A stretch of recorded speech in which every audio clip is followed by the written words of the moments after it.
Hello and welcome to the TAP workshop on avoiding scams module 3. In this workshop, we'll be discussing how to identify and avoid scams. We'll discuss scam types, how to detect them, how to avoid them, and what to do about them. Recovery scams. Sadly, there is a new wave of scams going around where people claim they can recover your stolen money for a fee. Don't fall for it. What they will do is just take money from you and you won't hear from them again unless they try to get even more money from you. Well, how do these recovery scams work? Well, scammers buy info from other scammers. They find people that have already been successfully scammed and they try to scam them again. No legitimate agency will ever ask you for money to recover your money. If anyone approaches you saying that you've been scammed and they need money to help you get unscammed or recover your money, forget it. It's not real. It's a scam. It's all about unsolicited contact where scammers will initiate a contact through phone calls, emails, social media messages, claiming they can recover your lost funds. Then they'll ask for an upfront fee, an upfront payment, sometimes disguised as a retainer fee or a processing fee or some other charge before they'll attempt to recover the money. Don't fall for it. Any legitimate business will never ask you for a recovery fee. They'll exaggerate their ability to recover the money and pressure you to act quickly, often claiming the opportunity is limited. They may request sensitive financial information, like bank account details or credit cards, to facilitate their recovery process, which is just a scam. So be careful of unsolicited offers. If you didn't contact them, it's a scam. Don't pay upfront fees. Again, legitimate organizations will never charge you upfront fees for recovering lost money. Okay, let's talk about a different scam here. Unfortunately, there are veteran scams out there. There are many scams aimed at veterans. They include being asked to donate money to support fellow veterans, offering benefits related to medical bills and employment, or offering to help lower their mortgage or taxes. If you're a veteran, be careful of offers that seem too good to be true. Now, here's an example of an email scam. And how do we know this is a scam? It claims to be from PayPal, but you'll notice the sender and the from part over on the left does not have a PayPal email address. They have a Gmail address. That means that they are a scammer. Always pay attention to the email address of the sender. Be careful about pop up messages on your computer. This is a scam. How do we know this is a scam? Well, first of all, Apple would never call you about, Apple will never call any of their products as a PC. You can see access to this PC has been blocked. That's, their language there. It's obviously scammers. And the phone number listed there is not the support number for Apple. Always verify phone numbers by using Google or another source, but that I've checked, that is not Apple's address. Excuse me, I should say it's not Apple's phone number. Okay, I've received this phone call a few times. It's a scam. How do I know it's a scam? Well, from the phone number. Comcast would never randomly call someone like this and give a special callback number. Plus, how can Comcast charge me for a service disruption? That doesn't make any sense. There's no way they can charge you for a disruption of their service. That's just bad language on the scammer's part. Now, this is an email I received. I have no idea who sent this email. Now, it's not asking me for money or anything like that, but is this a scam? In a sense, it most likely is because they want me to respond to their email so if they can see if my email address is active. Then they can send me a real scam. There's a lot more to this email, but it's not really worth including. It's just this long, drawn out email that is obviously baiting people to see if they're really checking their email address and responding to things.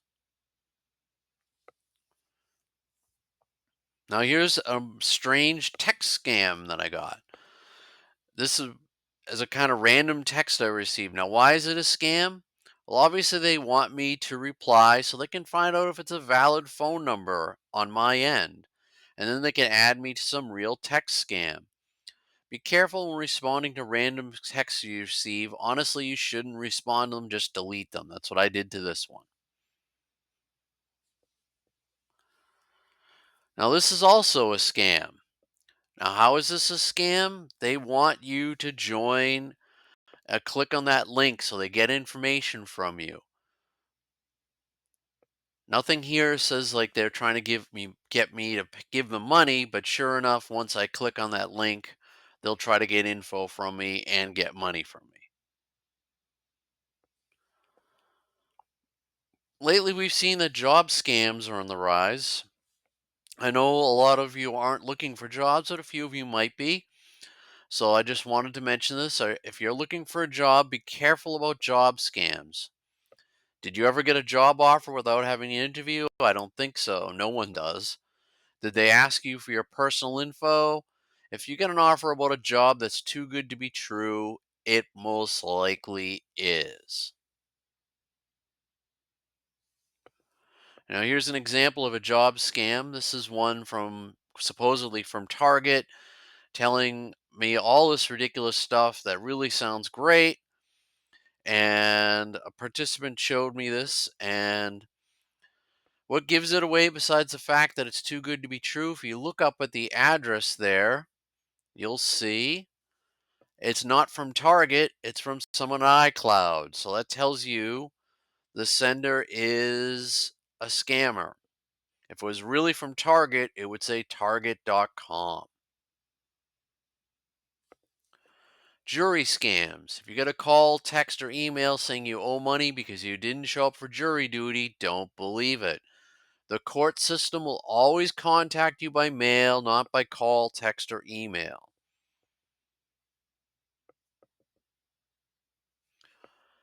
And the Massachusetts Registry of Motor Vehicles is cautioning the public to beware of text scams. Don't open links and messages which request payments or other information. Customers should only use mass.gov/RMV for online RMV services. If you receive any kind of message telling you to make a payment or that you need to act quickly, do not click on the link. The RMV will never text you looking for payment. And this is from the Department of Motor Vehicles themselves. Scammers will often convey urgencies to manipulate you. If you need to perform a registry transaction online, be sure to only use mass.gov/RMV. And here's an example of RMV scam. Now, how do I know this is an RMV scam besides the fact that they're texting me and the RMV won't contact me that way? If you look up in the from field, you can see that this is a Philippines country code they're calling from. The RMV certainly isn't going to be texting you from the Philippines. And they want you to click on that link. They want to get personal info from you. Don't click on links like this. You'll notice that the link doesn't even end in .gov, which is the way it should.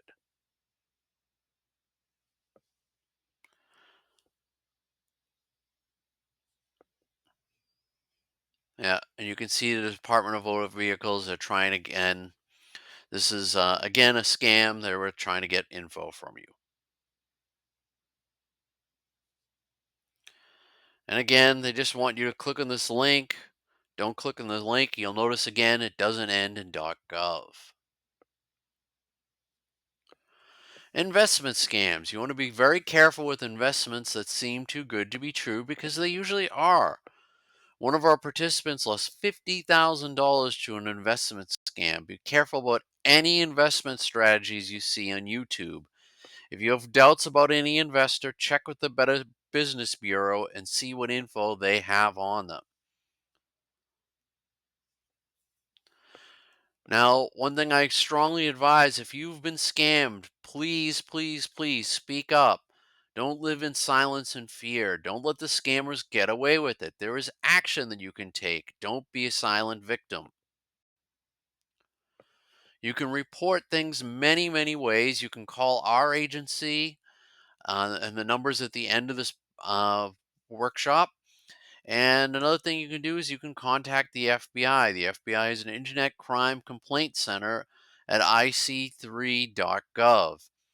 And we're reporting a scam. Include the following details as possible: the name of the scammer, any information about them, the dates of contact, how they communicated to you, whatever phone number or email address that they used, any methods of payment, where you might have sent funds, descriptions of your interactions with the scammer, and instructions that you were given. Any of that can help the FBI track these people down.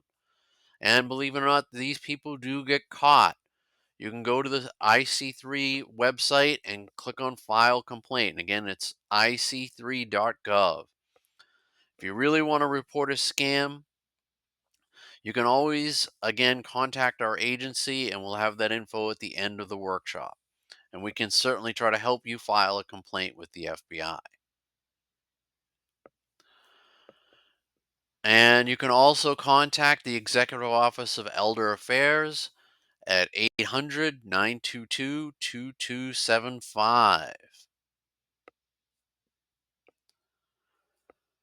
Take more action. Definitely email, call, write letters to Congress, senators. Tell them you're sick of seeing these scams. I'm tired of them as you are.